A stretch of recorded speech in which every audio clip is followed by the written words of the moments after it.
प्रिय छात्रों, आज हम उत्तरी अमेरिका का भौतिक स्वरूप के बारे में चर्चा करेंगे कि उत्तरी अमेरिका का भौतिक स्वरूप कितने भागों में बांटा गया है और उसकी क्या क्या विशेषताएं हैं प्रत्येक स्वरूप की। अब ये देखिएगा, जो उत्तरी अमेरिका का महाद्वीप है वो विविधताओं से भरा पड़ा हुआ है। भौगोलिक विभिन्नता है काफ़ी सारी उसमें। धरातली दृष्टि से यदि अभी हम इस पर बात करें तो इसको ही 4 भूआकृतिक प्रदेशों में बांटा है। जो उत्तरी महाद्वीप है, उत्तरी अमेरिका का जो महाद्वीप है उसको कितने भागों में बांटा है? 4 भूआकृतिक प्रदेशों में बांटा है मुख्य रूप से। तो पहला है रॉकी पर्वतीय प्रदेश, दूसरा है अमेरिका का विशाल मैदानी प्रदेश, तीसरा है अपलिशियन पर्वतीय प्रदेश और चौथा है तटीय मैदान। ये 4 इसके भाग हैं। इनके एक एक के बारे में अपन यहाँ पर चर्चा करेंगे। ये देखिएगा, और मैं पहले ही कह देता हूँ आपसे कि इसके लिए आपको एटलस साथ में लेके बैठना पड़ेगा। उसमें उत्तरी अमेरिका का प्राकृतिक और जो राजनीतिक मानचित्र का मैप है उसको आप लेके बैठिए। अब हम चर्चा करेंगे। पहला है रॉकी पर्वतीय प्रदेश। अब रॉकी पर्वतीय प्रदेश है वह उत्तरी अमेरिका की नवीनतम बलित पर्वत श्रेणी है। जैसे हिमालय की है उसी तरीके से यह भी एक नवीन बलित पर्वत श्रेणी है। इसमें अनेक मोड़ हैं। जो ये रॉकी पर्वत है इसमें अनेक मोड़ हैं, वहाँ खड्डे हैं, खड़े ढलान भी हैं, तंग घाटियाँ भी हैं और दरारें या दर्रे, ये सब चीज़ें यहाँ पे हैं। यह पर्वत श्रृंखला रॉकी, मैकेंजी और ब्रुक्स श्रेणियों का संगम है। ठीक है। अब मैप में आप इन तीनों जगहों को देखिए कि रॉकी कहाँ पे है, मैकेंजी कहाँ पे है और जो ब्रुक्स पर्वत श्रेणियाँ हैं वो कहाँ कहाँ पर है। तो इससे आपकी क्लियर हो जाएगी स्थिति मैप में देखने से। पश्चिमी पर्वत श्रृंखला। अब पहली बात तो यह है कि रॉकी पर्वतीय प्रदेश उत्तरी अमेरिका के किस भाग में पड़ता है। अपन ने भूगर्भिक संरचना में भी इसके बारे में चर्चा करी थी। आप वापस इसमें बात करते हैं कि उत्तरी अमेरिका जो महाद्वीप है उसके रॉकी पर्वत है वो पश्चिमी भाग में उत्तर से दक्षिण की ओर फैला हुआ पर्वतीय प्रदेश है। इसमें देखिएगा, पश्चिमी पर्वत श्रृंखला में उत्तर से दक्षिण की ओर 2 पर्वत श्रेणियां हैं। ठीक है। जो पश्चिमी भाग में कितनी श्रेणियां हैं? 2 पर्वत श्रेणियां हैं, उत्तर से दक्षिण ये फैली हुई हैं, जिनमें पूर्वी श्रेणी है। पूर्वी श्रेणी को कहा है रॉकी पर्वत। ठीक है। और इसकी पश्चिमी श्रेणी जो प्रशांत महासागरीय तट पर उत्तर से दक्षिण फैली हुई है। जो दूसरी श्रेणी है पश्चिमी श्रेणी, वह तटीय पर्वत, सियरा नेवादा और कास्केड श्रेणियों के नाम से जानी जाती है। आप इन तीनों पर्वतों के नाम आप मैप में देखिएगा, तटीय पर्वत, सियरा नेवादा और कास्केड श्रेणी। मैंने आपको इसमें मैप भी उपलब्ध करवाया है। पहले जब फर्स्ट क्लास हुई थी उत्तरी अमेरिका की, जो सामान्य जानकारी दी है उसमें मैप है, उसमें आप उसकी लोकेशन देख सकते हैं। जिनके पास एटलस की व्यवस्था नहीं है तो इसमें आपको आसानी रहेगी। ये देखिएगा, सियरा नेवादा श्रेणी पूर्वी कैलिफोर्निया और एवं पश्चिमी नेवादा। ये कैलिफोर्निया और नेवादा क्या है? यूएसए के स्टेट हैं, यूएसए के राज्य हैं।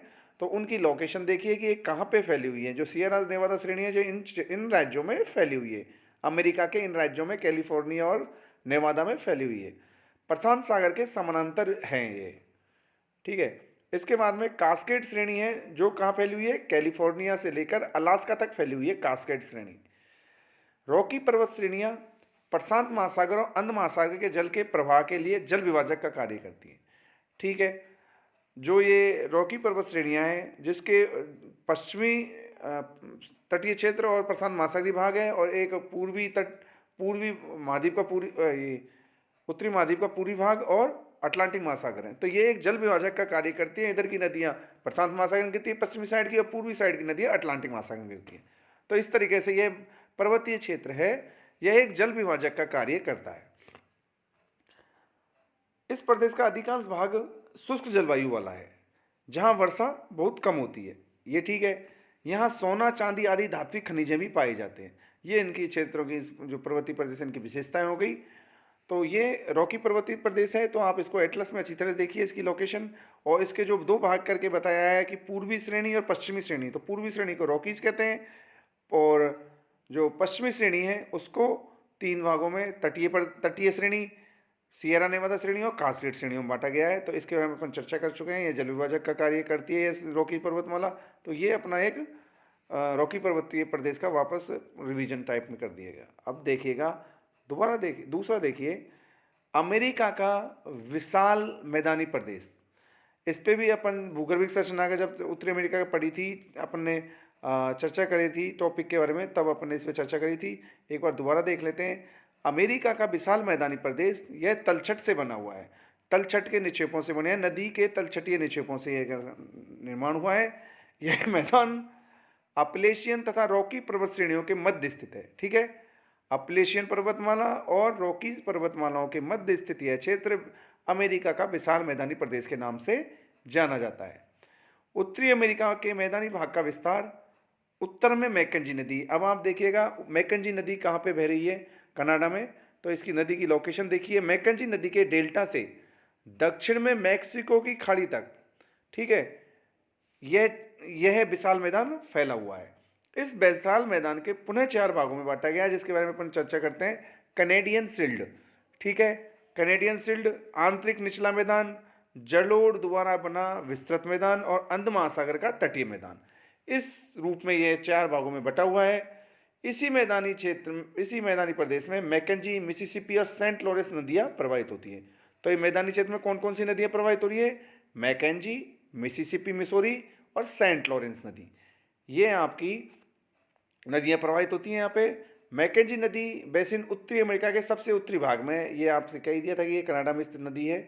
और मिसिसिपी, सेंट लॉरेंस नदी, तो सेंट लॉरेंस नदी तो कनाडा और यूएसए का बॉर्डर का काम करती है उत्तरी पूर्वी भाग में, और मिसिसिपी नदी यूएसए के मध्य भाग में होकर बहती है और मैक्सिको की खाड़ी में गिर जाती है। अब देखिएगा तीसरा पॉइंट आता है अपना अपलेशियन पर्वतीय प्रदेश। इसके बारे में अपन चर्चा कर चुके हैं। यह उत्तरी अमेरिका की तीसरी प्रमुख भूआकृतिक प्रदेश है। यह एक जटिल भूआकृतिक वाला प्रदेश माना जाता है। इस बारे में अपन पहले भी चर्चा कर चुके हैं कि यहाँ पर कोयला अत्यधिक मात्रा में पाया जाता है इस अपलेशियन पर्वतीय क्षेत्र में, और यह अपरदन से ये अपना रूप खो चुका है। 4 अपरदन की क्रियाओं से गुजर चुका है यह अपलेशियन पर्वतीय प्रदेश। तो ये एक तरीके से कटा फटा एक नीचा पहाड़ी प्रदेश है। इसका विस्तार उत्तर में न्यूफाउंडलैंड द्वीप से दक्षिण के ओजार्क, उचिता पर्वत, ओक्लाहोमा, पश्चिमी अरकानसास तथा अलाबामा पर्वतीय प्रदेश तक फैला हुआ है। तो ये स्टेट हैं, तो इनको आप यूएसए और इनमें देखोगे तो आपको पता चल जाएगा कि ये क्षेत्र कहाँ कहाँ फैले हुए हैं। इसके अलावा अल्पेशियन पर्वत श्रेणी के पश्चिम में देखें तो कम्बरलैंड का पठार है और पूर्व में पिडमांट का पठार है। तो इन दोनों पठारों के मध्य यह अपलेशियन पर्वतमाला स्थित है, और हडसन और मोहावक मार्ग द्वारा अपलेशियन पर्वत उत्तर और दक्षिणी अपलेशियन में विभाजित हो रहा है।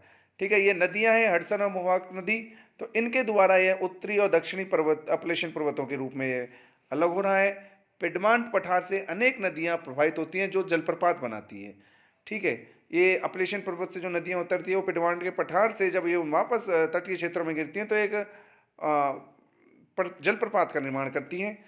और इसके अलावा जो यहाँ पे जो बहुतायत में जो खनिज पाए जाते हैं, जिनमें कोयला, सीसा, सोना, जस्ता, लोहा, तांबा आदि खनिजों के भंडार यहाँ मिलते हैं। इन पर्वतों की ऊंचाई अधिक नहीं है, अतः यहाँ कृषि की जा सकती है। ठीक है, ऊंचाई नहीं है तो ये मैदानी क्षेत्र ज़्यादा रूप धारण कर लिया, तो यहाँ पे कृषि भी की जाती है खूब। अब देखिएगा जो लास्ट है आपका भूआकृतिक प्रदेश है वो कौन सा होगी? तटीय मैदान। अब तटीय मैदान में देखिएगा, तटीय मैदानी क्षेत्रों की समुद्र तल से ऊंचाई क्या होती है? कम होती है। मिट्टी रेतीली और कम उपजाऊ पाई जाती है। उत्तरी अमेरिका के पूर्व और पश्चिमी तटीय मैदान हैं, और तटीय मैदान उत्तर पूर्व में तो क्या है? सकड़ा। उत्तर पूर्व में यह मैदान सकड़ा है और दक्षिण पश्चिम में यह चौड़ा है। ठीक है, इसकी समुद्र तल से ऊंचाई 150 मीटर है। तटीय मैदानी क्षेत्र में तेल, गैस और नमक के भंडार मिलते हैं। ये इन खनिजों के यहाँ पे भंडार है। अब देखिएगा इनकी जो सकड़ाई का मामला है, जो आप जब मैप देखोगे प्राकृतिक, तो उसमें उस तटीय क्षेत्र अलग से ही आपको नजर आ जाएगा। निम्न जो ग्रीन कलर में जो दिखा रखा है और वो तटीय क्षेत्र होता है, और उसमें अलग अलग कलर, भूरा कलर है वो पहाड़ी ऊंचे वाले क्षेत्रों को दर्शाता है, और येलो कलर का है वो पठारी टाइप के क्षेत्रों के लिए दर्शाता है। तो ये आपको मैप में आप जब देखोगे तो ये चीज़ें प्राकृतिक जो मैप है उत्तरी अमेरिका का उसमें क्लियर हो जाएंगी।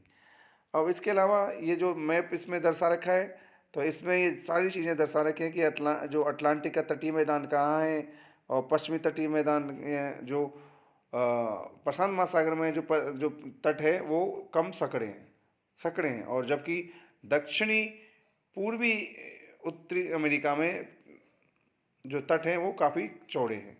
ठीक है, मिसिसिपी नदी है, इन जो मुख्य मुख्य नदियाँ हैं, रियो ग्रांडो, कोलोराडो, ये मुख्य मुख्य नदियाँ हैं जिसमें दर्शा रखी हैं।